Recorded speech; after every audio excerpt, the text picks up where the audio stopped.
that is 1 এখানে মোট 5টা ট্রানজ্যাকশন আছে এই 5টি ট্রানজ্যাকশন আমরা জার্নাল করব দেখো অর্থগুলো জার্নালাইজ দা ফলোইং ট্রানজ্যাকশনস অর্থাৎ নিচের ট্রানজ্যাকশন গুলো জার্নাল করো এখানে ফলোইং অর্থ নিচের ট্রানজ্যাকশনস অর্থ লেনদেনগুলো আর লেনদেন কি একটা দিনে যে ঘটনাটা ঘটে ওইটাকে বলা হয় লেনদেন যেমন এখানে আছে জানুয়ারি 5 অর্থাৎ জানুয়ারির 5 তারিখে কি ঘটনা ঘটেছে এইখানে লেখা আছে এইটা হলো একটা ট্রানজ্যাকশন এখানে আছে জানুয়ারি 13 তারিখে কি ঘটনা ঘটেছে এই ঘটনা ঘটেছে এটা একটি ট্রানজ্যাকশন সো এখানে মোট 5টা ট্রানজ্যাকশন আছে এই 5টা ট্রানজ্যাকশন গুলোকে জার্নালাইজ করতে বলছে অর্থাৎ জার্নাল করতে বলছে জাবেদা করতে বলছে জার্নালাইজ দা ফলোইং ট্রানজ্যাকশনস নিচের লেনদেনগুলোকে জার্নাল করো এখানে আমরা একটু পড়ি কি কি লেনদেন আছে জানুয়ারির 5 তারিখে আছে সাব্বির হাসান ইনভেস্টেড ক্যাশ টাকা 1 lakh in business Sabbir Hasan invested what does it mean by investment definitely invested মানে বিনিয়োগ করা এবং ed যোগ আছে that means বিনিয়োগ করেছে সাব্বির হাসান ইনভেস্টেড বিনিয়োগ করেছে ক্যাশ নগদ টাকা 1 লাখ ইন বিজনেস ব্যবসার মধ্যে নগদ 1 লাখ টাকা বিনিয়োগ করেছে সাব্বির হাসান আচ্ছা যিনি বিনিয়োগ করেন তিনি কে ডেফিনেটলি মালিক বিনিয়োগ করেন তাহলে সাব্বির হাসান হলো এই প্রতিষ্ঠানের মালিক আমি কে তুমি কে আমরা হলো এই প্রতিষ্ঠানের ম্যানেজার তাহলে সাব্বির হাসান মালিক বিনিয়োগ করেছে নগদ 1 লাখ টাকা ব্যবসায় এটা এরপরে বলছে পারচেজড ইকুইপমেন্ট ফর টাকা 50,000 ইন ক্যাশ এটা 13 তারিখে ঘটেছে অর্থাৎ পারচেজ মানে হলো ক্রয় করা আর ইডি যোগ হয়েছে দ্যাট মিন্স পাস্ট টেন্স হয়ে গেছে ক্রয় করেছে ক্রয় করা হলো ইকুইপমেন্ট অর্থাৎ সরঞ্জামাদি ফর টাকা 50,000 ইন ক্যাশ নগদ 50,000 টাকায় সরঞ্জামাদি ক্রয় করা হয়েছে কে ক্রয় করেছে মালিক নো মালিক শুধু বিনিয়োগ করে চলে গেছে সে কিন্তু গল্ফ খেলছে মালিক আর এখন আমি ক্রয় করেছি আমি ম্যানেজার আমি ক্রয় করেছি তাহলে ক্রয় করা হলো ইকুইপমেন্ট একটি সরঞ্জামাদি ক্রয় করা হলো 50,000 টাকা দিয়ে নগদে ইন ক্যাশ মানে নগদে ইন ক্যাশ মানে নগদে মনে রাখতে হবে এই টার্মগুলো আমাদের মুখস্থ করতে হবে ইন ক্যাশ মানে নগদে নগদ 50,000 টাকা দিয়ে আমি কি করেছি একটি ইকুইপমেন্ট ক্রয় করেছি এরপরে জানুয়ারির 22 তারিখে আছে পারচেজ টাকা 10,000 অফিস সাপ্লাইজ 1 ক্যাশ অর্থাৎ পারচেজ মানে ক্রয় করা হয়েছে 10,000 টাকা দিয়ে অফিস সাপ্লাইজ ক্রয় করা হয়েছে 10,000 টাকা দিয়ে 1 ক্যাশ মানেও নগদে in cash 1 cash for cash এই তিনটা মানে হলো নগদে তাহলে আমরা দেখলাম যে জানুয়ারির 22 তারিখে 10,000 টাকা দিয়ে অফিস সাপ্লাইজ ক্রয় করা হয়েছে নগদ টাকা দিয়ে এরপর জানুয়ারি 30 তারিখে পেইড স্যালারি পরিশোধ করা হয়েছে টু এমপ্লয়িজ কর্মীদেরকে টাকা 75,000 অর্থাৎ এমপ্লয়িজ কর্মীদেরকে স্যালারি পরিশোধ করা হয়েছে 75,000 টাকা আমার প্রতিষ্ঠানে যে কর্মীরা কাজ করে তাদের স্যালারি দিয়েছি 75,000 টাকা পেইড মানে হলো পরিশোধ করা হয়েছে পে মানে পরিশোধ করা পেইড মানে পরিশোধ করা হয়েছে তাহলে পরিশোধ করা হয়েছে মানে কি টাকা চলে গেছে আমার প্রতিষ্ঠান থেকে টাকা দিয়ে দিয়েছি এমনটা 75,000 টাকা তারপরে জানুয়ারির 31 তারিখে বলা আছে পারচেজ ইকুইপমেন্ট ফর টাকা 80,000 অন অ্যাকাউন্ট অর্থাৎ ক্রয় করেছি ইকুইপমেন্ট ফর টাকা 80,000 টাকা দিয়ে ওয়ান অ্যাকাউন্ট বাকিতে ওয়ান অ্যাকাউন্ট মানে হলো বাকিতে ওয়ান অ্যাকাউন্ট বা ওয়ান ক্রেডিট এর অর্থ হলো বাকিতে সো এইবার ইকুইপমেন্ট ক্রয় করেছি 80,000 টাকা দিয়ে বাকিতে এই হলো ট্রানজ্যাকশন গুলোর অর্থ আমরা এবার জার্নাল করব তাহলে প্রথমে আমরা ফার্স্ট জার্নালটা করি আমাদের প্রথম জার্নালটা কেমন হবে এখানে লেখা আছে সাব্বির হাসান ইনভেস্টেড ক্যাশ 1 লাখ টাকা ইন বিজনেস ব্যবসায় সাব্বির হাসান 1 লাখ টাকা ক্যাশ বিনিয়োগ করেছে আমরা যদি একটু ভিজুয়ালাইজ করি, অর্থাৎ আমাদের কল্পনার মধ্যে এই ট্রানজ্যাকশনটা নিয়ে আসি যে একজন মালিক আছে এই মিস্টার সাব্বির হাসান এবং আমাদের ম্যানেজার হলো মিস রিয়া। তুমি বা আমি নিজেদেরকে ম্যানেজার হিসেবে কল্পনা করব। তো মালিক কি করে? প্রতিষ্ঠানে বিনিয়োগ করে। মালিকের টাকা আছে 1 লাখ টাকা, এই টাকা সে প্রতিষ্ঠানে পাঠিয়ে দিয়ে দিল, দ্যাট মিন্স প্রতিষ্ঠানে বিনিয়োগ করলো। এখন এইটা হলো এই ট্রানজ্যাকশনের ভিজুয়ালাইজেশন, যে মালিক এখানে গল্ফ খেলছে, ম্যানেজার ওখানে তার কর্মীদের নিয়ে মিটিং করছে, মালিক টাকা দিয়েছে প্রতিষ্ঠানকে বিনিয়োগ হিসেবে। এটা হলো তোমার ভিজুয়ালাইজেশন। জার্নাল করার সময় আমাদের অবশ্যই খেয়াল রাখতে হবে যে আমি কোথা থেকে কল্পনা করছি। আমি তোমাদের বারবার বলেছি তুমি সব সময় নিজেকে ম্যানেজার হিসেবে কল্পনা করবে এবং এটা হলো তোমার প্রতিষ্ঠান। এই প্রতিষ্ঠানের মধ্যে আছো তুমি, এর মধ্যে থেকে কল্পনা করবে যে সম্পদ, আয়, ব্যয় বা দায় সেটা এই প্রতিষ্ঠানে বেড়েছে নাকি কমেছে। যদি এই প্রতিষ্ঠানে বাড়ে কমে তাহলে সেই সূত্র প্রয়োগ করব। এক্ষেত্রে কি হলো, দেখো তুমি ম্যানেজার হিসেবে দেখো তোমার প্রতিষ্ঠানে নগদ টাকা এসেছে, মালিক দিয়েছে নগদ টাকা, তার মানে তোমার প্রতিষ্ঠানে নগদ টাকা বেড়েছে। নগদ টাকা বা ক্যাশ এটি কি? অ্যাসেট। তাহলে অ্যাসেট বেড়েছে, অ্যাসেট বাড়লে কি হয়? ডেবিট হয়। তাহলে ক্যাশ ডেবিট। এবং ক্রেডিট কি হবে? ক্রেডিট হবে, সব সময় মনে রাখবে, মালিক যদি কোনো কিছু বিনিয়োগ করে তাহলে ম্যানেজারের জন্য সেটা ক্যাপিটাল। ম্যানেজারের জন্য মালিকের বিনিয়োগটা ক্যাপিটাল।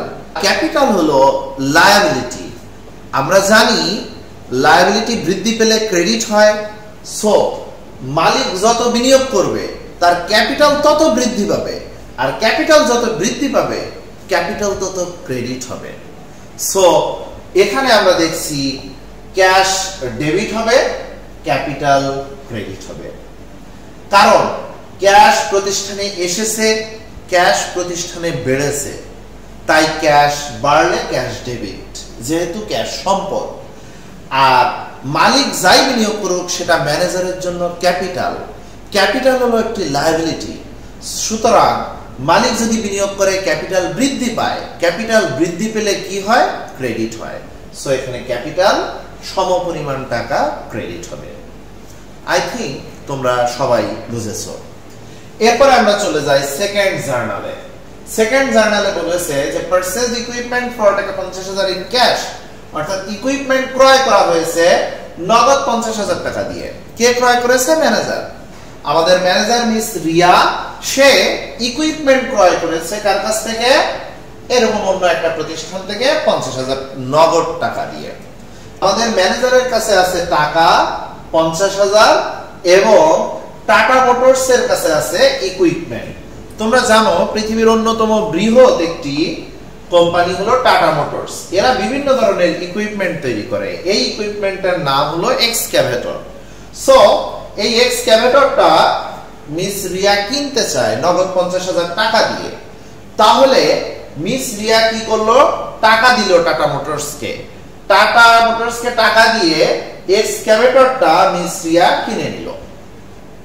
এটাই হলো এই ট্রানজ্যাকশনের ভিজুয়ালাইজেশন বা কল্পনা। তাহলে দেখো, তুমি কল্পনা করে দেখো আমার প্রতিষ্ঠানে কি এলো। আমি তো ম্যানেজার, আমার প্রতিষ্ঠানে কি এলো? আমার প্রতিষ্ঠানে একটা ইকুইপমেন্ট আসলো, আর আমার প্রতিষ্ঠান থেকে কি গেল? কিছু নগদ টাকা গেল। তাহলে আমরা জানি ইকুইপমেন্ট কি? সম্পদ। টাকাও কি? সম্পদ। তার মানে একটি সম্পদ আসছে, একটি সম্পদ চলে গেছে। যে সম্পদটা আসছে ওই সম্পদটা বেড়েছে, সো এটা ডেবিট। আর যে সম্পদটা চলে গেছে ওইটা আমার প্রতিষ্ঠান থেকে কমেছে, সুতরাং ওইটা ক্রেডিট। সো আমরা বলতে পারি ইকুইপমেন্ট ডেবিট 50,000 টাকা, ক্যাশ ক্রেডিট 50,000 টাকা। আই থিঙ্ক তোমরা সবাই বুঝতে পেরেছো। এখন আমরা চলে যাই থার্ড জার্নালে। থার্ড জার্নালে বলেছে পারচেজ টাকা 10,000 অফিস সাপ্লাইজ অন ক্যাশ, নগদ 10,000 টাকা দিয়ে অফিস সাপ্লাইজ ক্রয় করা হলো। অফিস সাপ্লাইজ মানে অফিস মনিহারি দ্রব্য। তো আমরা মনিহারি দ্রব্য নরমালি স্টেশনারি দোকানে পাই। এখন এই স্টেশনারি দোকান থেকে ম্যানেজার মনিহারি দ্রব্য কিনবে। তো ম্যানেজারের কাছে আছে 10,000 টাকা আর স্টেশনারি দোকানে আছে অফিস সাপ্লাইজ। তো আমরা যদি নগদ টাকায় কিনি তাহলে আমার টাকা চলে গেল এবং সাথে সাথে আমি অফিস সাপ্লাইজ পেলাম। তার মানে আমার প্রতিষ্ঠানে কি বাড়লো? অফিস সাপ্লাইজ বাড়লো। অফিস সাপ্লাইজ একটি সম্পদ, সো সম্পদ বাড়লো, এটি ডেবিট হবে। আর ক্যাশ চলে গেল, ক্যাশ কি? একটি সম্পদ, তাহলে ক্যাশ চলে গেল, তার মানে ক্যাশ আমার প্রতিষ্ঠান থেকে কমে গেল, তাহলে ক্যাশ ক্রেডিট। সো এর জাবেদা হবে office supplies debit, cash credit 10,000 টাকা। আশা করি তোমরা সবাই বুঝেছো। এরপরে আমরা ফোর্থ জার্নাল করব। ফোর্থ জার্নালে লেখা আছে পেইড স্যালারিজ টু এমপ্লয়িজ টাকা 75,000, কর্মীদেরকে স্যালারি পরিশোধ করা হয়েছে 75,000 টাকা। তার মানে আমি ম্যানেজার, আমার প্রতিষ্ঠানে অনেক কর্মী কাজ করে, এই কর্মীদেরকে স্যালারি দিব আমি 75,000 টাকা। স্যালারি দিব না দিয়েছি? দিয়েছি, পেইড, পরিশোধ করা হয়েছে। তার মানে এই যে টাকা চলে গেছে, ওদেরকে টাকা দেওয়া হয়ে গেছে। যদি টাকা চলেই যায় আমার প্রতিষ্ঠান থেকে, তাহলে এটা শিওর সম্পদ, যে সম্পদটা কমেছে ওইটা কি হবে? ক্রেডিট হবে। কিন্তু আমি কি এবার কিছু পেয়েছি? নো, আমি কিছু পাইনি। তাহলে ডেবিট হবে কি? ডেবিট হবে কি?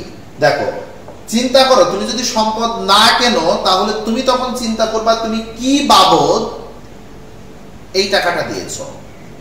তুমি চিন্তা করে দেখো, তুমি স্যালারি বাবদ টাকা দিয়েছো, তাহলে স্যালারিটা তোমার প্রতিষ্ঠানের জন্য কি? স্যালারিটা তোমার প্রতিষ্ঠানের জন্য একটি এক্সপেন্স। আর আমরা জানি এক্সপেন্স বৃদ্ধি পেলে ডেবিট হয়, তাহলে ওই এক্সপেন্সটা ডেবিট হবে। কি এক্সপেন্স? Salary expense. সো জাবেদা হবে salary expense debit, cash credit. আশা করি তোমরা বুঝতে পেরেছো। এরপরে আমরা চলে যাই ফিফথ জার্নালে। ফিফথ জার্নালে বলা হয়েছে পারচেজড ইকুইপমেন্ট ফর টাকা 80,000 অন অ্যাকাউন্ট। অন অ্যাকাউন্ট মানে হলো বাকিতে, অর্থাৎ ইকুইপমেন্ট ক্রয় করেছি 80,000 টাকা দিয়ে বাকিতে। আগের মতোই কাহিনী, টাটা মোটরসের কাছ থেকে আমরা একটি এক্সক্যাভেটর কিনবো, কিন্তু গতবার নগদে কিনছিলাম, এইবার আমার কাছে টাকা নাই। আমি ম্যানেজার হিসেবে ফোন করলাম টাটা মোটরসকে যে আমার কাছে টাকা নাই, আমি টাকাটা আগামী মাসে দিব, আপনি একটা ইকুইপমেন্ট আমাকে দিয়ে দেন। তো যেহেতু আমার সাথে টাটা মোটরসের বারবার লেনদেন হচ্ছে, ওরা বললো আচ্ছা ঠিক আছে, আমি একটা এক্সক্যাভেটর আপনাকে দিয়ে দিচ্ছি। ওরা একটা ইকুইপমেন্ট আমাকে দিয়ে দিল, কিন্তু আমি কিন্তু এখনো টাকা পরিশোধ করিনি। সো আমার কাছে যে সম্পদটা আসছে সেটা নগদে কিনি আর বাকিতে কিনি, ওইটা কিন্তু বেড়েছে আমার প্রতিষ্ঠানে, তার মানে ওইটা ডেবিট হবে। তাহলে ক্রেডিট হবে কি? আমি কি টাকা পরিশোধ করেছি? নো, তার মানে ক্যাশ ক্রেডিট হবে না। এটা আমি বাকিতে কিনেছি। যদি বাকিতে কেনা হয় তাহলে আমার একটা দায় বাড়লো, টাকা পরিশোধ করার দায়। সো ওই দায়টা হয়ে যাবে ক্রেডিট। আমরা জানি দায় বাড়লে ক্রেডিট হয়। এখন এই দায়টার নাম কি? বাকিতে যদি কোনো কিছু ক্রয় করি তাহলে এই দায়টার বাংলা নাম হলো পাওনাদার হিসাব, ইংরেজিতে বলে অ্যাকাউন্টস পেয়েবল। এই দায়টা ক্রেডিট হয়ে যাবে। তাহলে ডেবিট হবে ইকুইপমেন্ট 80,000 টাকা, ক্রেডিট হবে অ্যাকাউন্টস পেয়েবল 80,000 টাকা। আই থিংক তোমরা সবাই এই 5টি জার্নাল বুঝেছো। এভাবে যদি প্রতিদিন অল্প করে প্র্যাকটিস করো তাহলে প্রিন্সিপালস অফ অ্যাকাউন্টিং তোমার কাছে খুবই ইজি হয়ে যাবে। তোমরা সাথেই থেকো, আমরা আরো প্রবলেম সলভ করব। তোমাদের জন্য শুভকামনা।